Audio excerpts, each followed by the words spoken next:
సంవత్సరాల తరబడి ఎన్ని మందులు వాడినా మీ మోకాల నొప్పులు తగ్గట్లేదా? ప్రాణ పెయిన్ క్లినిక్ లో అత్యాధునిక చికిత్స. అగిపెట్టి మచ్చా, నీ లైఫ్ లో బెస్ట్ మూమెంట్ ఏమన్నా? బాలు కలిసిన రోజు బెస్ట్ మూమెంట్.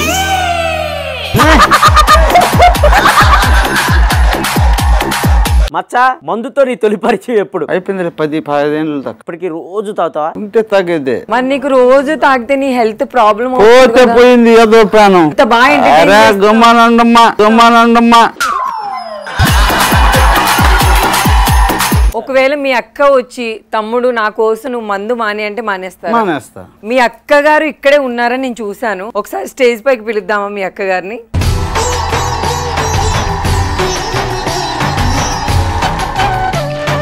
మచ్చ ఎలాంటి అసలు? 22 ఏళ్లలో యాక్సిడెంట్ అయిపోయింది. బ్రెయిన్ చాలా దెబ్బతినేసి లాస్ట్ స్టేజ్ లో ఉన్నాడు. మచ్చ యాక్సిడెంట్ అవ్వకముందు ఏం చేసేవాడు అమ్మ అసలు? ఫోటో స్టూడియోలో ఉండేవాడు. ఫంక్షన్లకి పెళ్లిళ్ళకి అలా పోయేవాడు. ఓ సూపర్. ఇప్పుడు ఆ వర్క్ ఏం గుర్తులేదా మచ్చాకి?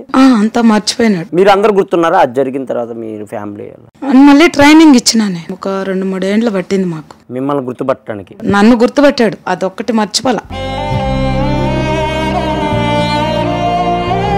ఒకవేళ ఫ్రెండ్స్ తో మందు తాగడానికి అలా బయటకు వెళ్తాం, కొన్ని వీడియోల్లో చూసాం, బ్యాచ్ లో తీసుకుని వెళ్ళి మందు తాగిపీయటం అలా చేస్తూ ఉంటారు కదా. అప్పుడు మీరు ఎక్కడున్నారని మీకు ఎలా తెలిసిద్ది అప్పుడు?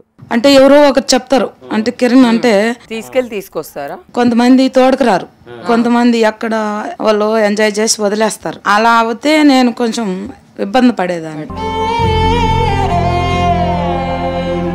మా ఇంటి దగ్గరికి ఎవరు వచ్చినా మచ్చాన్ని ఇబ్బంది పెడుతున్నారని కొంచెం వార్నింగ్ ఇచ్చుకున్నా. అప్పటి నుంచి మళ్ళీ ఎవరు తోడుకుపారు. ఏదన్నా ఉంటే బయట దేశాల నుంచి వచ్చినా, బయట ఊర్ల నుంచి వచ్చినా కార్లు వేసుకొని చాలా దూరం నుంచి వస్తారు. హ్యాపీగా ఉంటారు, చాలా బాగా చూసుకుంటారు. 1 గంట 2 గంటలు ఉండి అతనికి ఏదన్నా సహాయం చేసేసి ఉండేసి పోతారు. ఇప్పుడు మచ్చ ఏమన్నారంటే, మా అక్క అంటే నాకు చాలా ఇష్టం, ఒకవేళ మా అక్క మానేయమంటే నేను మందు మానేస్తాను అన్నారు. మరి మీరు చెప్తారా మీ తమ్ముడికి మానేయమని? నేను బాధపడితే నా బాధను చూసి అర్థం చేసుకుంటాడు. అంటే అదే కంట్రోల్ చేయడు. వారంలో 1 రోజు 2 రోజులు అలా ఇస్తా. కానీ అంటే మీకు అలా ఉన్న తమ్ముడిని చూసి, ఇలా ఉన్న తమ్ముడిని చూసి మీకు చాలా బాధేస్తుంది కదా, ఏంటి ఇలా ఉండేవాడు ఇలా అయిపోయాడు అని. బాగుంటే ఇంకెట్టా ఉండేవాడు అని బాధ. ఎన్నోసార్లు బయట వచ్చినాము, ఎవరు మమ్మల్ని ఇబ్బంది పెట్టలేదు, చాలా బాగా చూసుకుంటారు. హైదరాబాద్ వస్తే చాలా బాగా చూసుకుంటారు. అందులో సత్య అన్న మమ్మల్ని మేము వస్తున్నాం అంటే కొంచెం బాగా చూస్తాడు.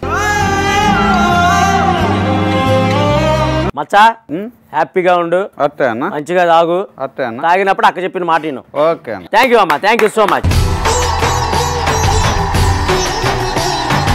మచ్చ గురించి కూడా తెలుసుకున్నాం కాబట్టి ఇంకా మా బాలు నీ లైఫ్ లో ఏదైనా బెస్ట్ మూమెంట్ ఉందా? నువ్వు ఇలా చేస్తా ఉంటావు కదా, నిన్ను ఎవరన్నా ఏమన్నా అంటా ఉంటారా? ఒకవేళ ఎవరన్నా ఏమన్నా అంటే నువ్వేమన్నా ఫీల్ అవుతావా? అసలు ఏంటి? నాకు ఫస్ట్ లైఫ్ లో నేను ఒక హైదరాబాద్కి వచ్చి ఒక ఆఫీస్ బాయ్ గా వర్క్ చేసి నాకు ఒక సార్ పరిచయం అయ్యి నన్ను ఆఫీస్ చూడడానికి కారణం ఉంచుకుంటే పార్ట్నర్షిప్ ఉంటారు కదా, ఒక 3-4. వాళ్ళు ఏమన్నారంటే, ఈ అబ్బాయికి బయట రూమ్ ఇప్పించి పెడదాము, మీ ఇంట్లో ఎందుకు సార్ ఇట్లా కొంచెం డిఫరెన్స్ గా ఉన్నాడు, మీరు నాకు వద్దు కానీ అబ్బాయి మాకు కావాలంటే నువ్వు పార్ట్నర్షిప్ వెళ్ళిపో, కానీ నాకు మా బామ్మడిదే కావాలని వాళ్ళ చుట్టాలు అందరు చెప్పాడు. బయట వాళ్ళు ఎన్ని మాటలు చెప్పినా నన్ను వదిలేలేడు. నాకు ఆయన ఒక్కడే నాకు ప్రపంచం ఇష్టంగా నచ్చినట్టు మా బాలరాజు బాబు బాగా నచ్చిండు. ఈ టిక్ టాక్ వల్ల నేను ఫేమస్ అయ్యాను. మా బెస్ట్ ఫ్రెండ్స్ కింద నీ కామర్స్ చదువుతా అంటే నాకు మైనస్ ఏంటంటే నాకు ఇంగ్లీష్ రాదు. అటికల భాస్కర్ అని మా ఉప్పళ్ళు ఉంటాడు, వాళ్ళ ఇంట్లో నేను కొన్ని రోజులు వర్క్ చేశాను, వంట పని చేస్తే ఆయన చదివేది. ఈ కామెంట్స్ తెలుసారన్నాడు. తెలుస్తే నాకెందుకు బాధపడేది? I don't understand. బాలు నువ్వేం టెన్షన్ పడకో, ఒకవేళ ఏదైనా బ్యాడ్ కామెంట్స్ వస్తే పెద్దగా పట్టించుకోకు, నువ్వు చేయాల్సింది నువ్వు చేసుకుంటూ వెళ్ళిపో. ఎందుకంటే ఐ డోంట్ నో, హాయ్ నేను ఉప్పల్ బాలు అంతే. ఒక నిమిషం అబ్బా, ఉప్పల బాలుకి కామెంట్ పెట్టే వాళ్ళకి చెప్తున్నాను, ఉప్పల బాలు చదువు రాదంట. పెట్టిన కామెంట్లన్నీ వేస్టే, మీరు ఎంత పెట్టినా ఐ డోంట్ కేర్ అంటున్నాడు. Super Uppala Balu, super.